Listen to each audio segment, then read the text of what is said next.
안녕하십니까. 문학채널 시치유 심리상담사 김종진입니다. 저는 열악인성심리연구소 소장으로 심리상담을 하고 있고요. 시치유사 그리고 독서치유사, 시인, 신앙송가로 활동하고 있습니다. 여러분 요즘 살기 어떠십니까? 원하는 대로 뜻하는 대로 일이 술술 잘 풀리십니까? 대부분의 사람들이 잘 풀리지 않는데요. 여러분께서 하고자 하는 일이 잘 풀리시기를 바라면서 문병란 시인의 희망가 들려드리겠습니다. 얼음장 밑에서도 고기는 헤엄을 치고 눈보라 속에서도 매화는 꽃망울을 튼다. 절망 속에서도 삶의 끈기는 희망을 찾고 사막의 고통 속에서도 인간은 오아시스의 그늘을 찾는다.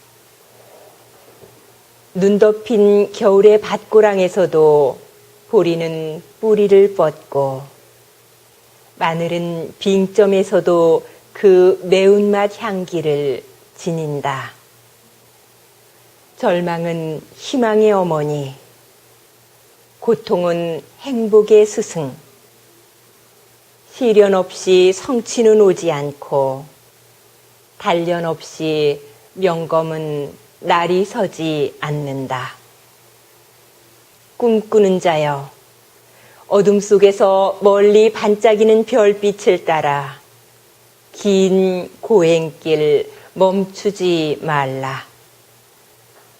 인생 항로 파도는 높고 폭풍우 몰아쳐 배는 흔들려도 한 곱이 지나면 구름 뒤 태양은 다시 뜨고 고요한 백길, 순항의 내일이 꼭 찾아온다. 제목에 걸맞게 이 시는 연마다 희망을 주는데요. 특히 순항의 내일이 꼭 찾아온다는 마지막 행이 마음에 듭니다. 그리고 희망을 줍니다. 저는 꼭이라는 말에 믿음이 생깁니다. 힘이 느껴집니다. 순항의 내일이 꼭 제게 찾아올 것 같습니다. 꼭 여러분께 찾아갈 것 같다는 생각이 듭니다. 순항이라는 말도 참 좋습니다. 삶이 순조롭게 진행된다면 얼마나 평화로울까요? 인생 항로 파도는 높고 폭풍우 몰아쳐 배는 흔들려도 한 곱이 지나면 구름 뒤 태양은 다시 뜨고 고요한 백길. 이렇게 평화로운 곳에서 고요하게 살고 싶습니다. 지금 이 말을 하면서 제가 요즘 고요하지 못하고 평화롭지 못하고 순조롭지 못한가 하고 뒤돌아보게 됩니다. 상담을 받는다는 것은 두통이 있어 병원 가듯이 이가 아파서 치과 가듯이 생각할 문제는 아닙니다. 몸이 아픈 것은 소문내라는 말이 있습니다만 마음이 아픈 것은 드러내고 싶지 않은 이유가 많습니다. 심리적인 것은 소문을 낸다? 상상이 되시죠? 사람 간의 관계가 많기 때문에 이중 삼중으로 더 고통받고 혼란해질 수 있습니다. 말하기를 상당히 꺼리는 내담자였습니다. 시간이 지나도 쉽게 입을 열지 못하는 분의 이야기입니다. 여러분 주변에도 돌아보면 이런 사람이 참 많습니다. 다른 사람의 이야기를 들으면서 가벼운 내 문제가 신기하게 해결되기도 합니다. 가까운 사람에게 비방과 욕설을 들었습니다. 직접 욕을 하는 것이 아니라 비겁하게 다른 사람에게 자신의 입장만 이야기하면서 거짓 소문을 내고 다녔습니다. 내담자는 잘못한 것도 없는데 말도 안 되는 거짓된 욕을 먹으니 배에 독가스가 가득 찬 느낌으로 살고 있다고 말했습니다. 해소를 하지 않으면 병이 생길 것 같아서 상담을 해오긴 왔지만 이것도 잘한 것인지 잘 모르겠다고 했습니다. 그는 상대방의 비방에도 어떤 대처도 하지 않았습니다. 그저 묵묵부답으로 대응했습니다. 그는 그가 그런 사람이라는 것을 충분히 알고 있었고 그에 대응을 하면 자신이 더욱 힘들어진다는 사실도 알았고 또 다른 피해자가 생길 것을 알았기 때문이라고 했습니다. 또한 기분이 나쁘고 속은 상했지만 언젠가는 진실이 밝혀지고 다른 사람들은 남의 이야기에 관심이 없으며 혹 의심을 받는다 하더라도 자신이 그렇지 않으면 되지 남의 시선을 신경 쓰지 않으면 된다고 생각을 했습니다. 그것이 좋은 대처 방법이라고 생각했으며 스스로 잘하고 있다고도 생각했습니다. 그렇게 세월이 흘렀고 누구에게도 해명을 하지 않았습니다. 그러는 사이 진실을 알게 된 사람들이 하나둘씩 연락을 해왔습니다. 그렇게 욕을 하는 것이 이해가 안 가는 부분이 많으며 앞뒤가 맞지 않더라는 것이었습니다. 그리고 이야기를 들어보니 맥락을 볼 수 있고 직관이 있는 사람은 바로 알더라는 것이었습니다. 계속 무대응하라는 사람도 있었고 인연을 끊으라는 사람도 있었고 역설적으로 뜨거운 냄비를 계속 안고 있으라는 사람도 있었습니다. 나중에는 그렇게 오해했던 부분이 미안하다고 연락을 해오는 사람도 있었답니다. 인간관계에서 정답은 없어도 진리는 변하지 않습니다. 언젠가는 진실은 밝혀집니다. 진실이 밝혀지지 않더라도 떳떳하면 됩니다. 그렇게 당당하게 행동했던 사람도 사람이었기에 힘들었습니다. 그런데 마음이 약한 사람이라면 더욱 힘들었을 것입니다. 말씀드린 바와 같이 주변에 이런 일로 고민하는 사람들이 많습니다. 대부분의 사람들은 주변 사람들에게 말하고 함께 욕도 하는 대응을 합니다. 그런데 그것을 잘 참는 그런 이 내담자에게 어떤 문제가 있어서일까요? 억압과 억제 때문일까요? 착한 콤플렉스 때문일까요? 교만일까요? 아니면 사람이 아니고 성인일까요? 그는 어렸을 때 몇 번의 억울한 일이 있었답니다. 그런 일들을 그에게 이야기를 했는데 그 순수함을 파악한 그는 역으로 이용을 한 거죠. 내담자는 누군가를 험담하기는커녕 자기가 억울함을 뒤집어 쓰고 가는 유형이었습니다. 초등학교 때 운동장에서 돈을 주어서 선생님께 갖다 드리려고 하자 그 옆에 있던 친구가 잠깐 달라고 하더니 당당하게 선생님께 갖다 드리고 칭찬을 받고 선행상까지 받았는데 아무 말도 하지 않았답니다. 대학교 때 실습 때 실험을 하면서 교수님께서 결코 하지 말라는 짓을 친구가 했는데 그 일까지도 본인이 점수를 깎이면서까지 뒤집어 썼고 결혼 후에도 명절 선물로 형제와 사촌에게 산 것을 형수가 들고 가서 자기가 산 것처럼 하는 바람에 또 선물도 빼앗겼답니다.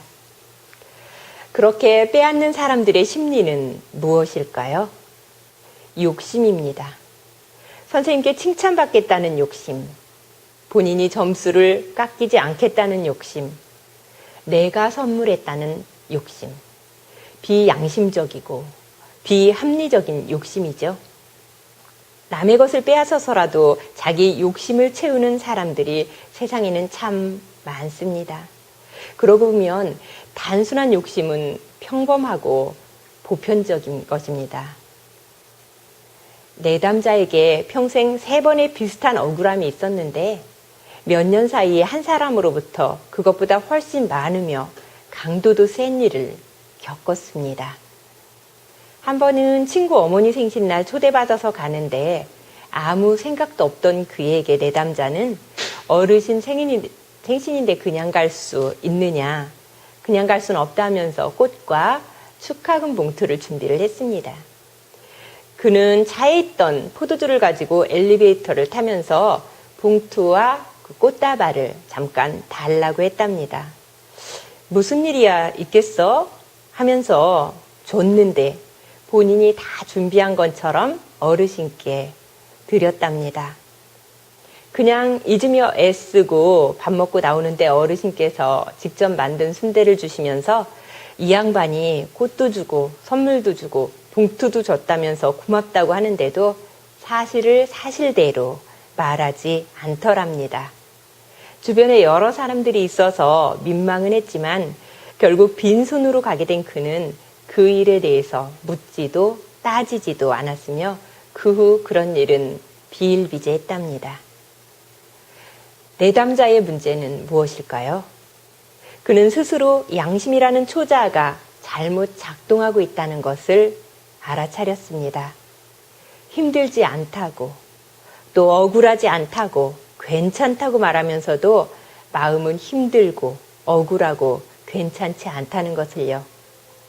세상을 다 이해하는 척, 다 봐주는 척, 그것이 널리 인간을 이롭게 하는 것인 척, 그런 척하며 살아온 자신을 봤습니다. 그럼 그런 패턴으로 계속 살아가야 할까요? 그는 그냥 그렇게 살아갈 확률이 높습니다. 기질이라는 것은 잘 변하지 않으니까요. 그러나 노력해야 합니다. 학습을 해야 합니다. 그런 상황이 있을 때 미리 알아차리고 연습을 해야 합니다. 그런 악질의, 갑질의, 저질의 사람이 착한 사람 욕을 하고 다닌 것입니다. 왜 그럴까요? 사람들은 자신의 숨겨진 문제들이 발각될까봐 방어의 수단으로 터무니없는 비방을 하는 경우가 있습니다.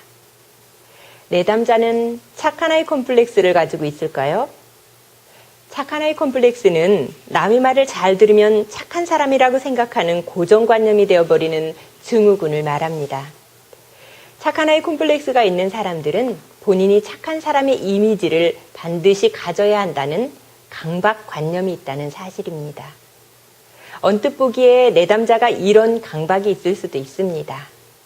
이 콤플렉스가 있는 사람들의 또 다른 주요 특징은 끊임없이 타인이 자신을 어떻게 생각하는지에 대해서 집착을 한다는 것인데요. 내담자는 남의 시선은 별로 신경을 쓰지 않았습니다. 이 콤플렉스를 지닌 사람들이 무조건 순종적으로 행동하진 않습니다.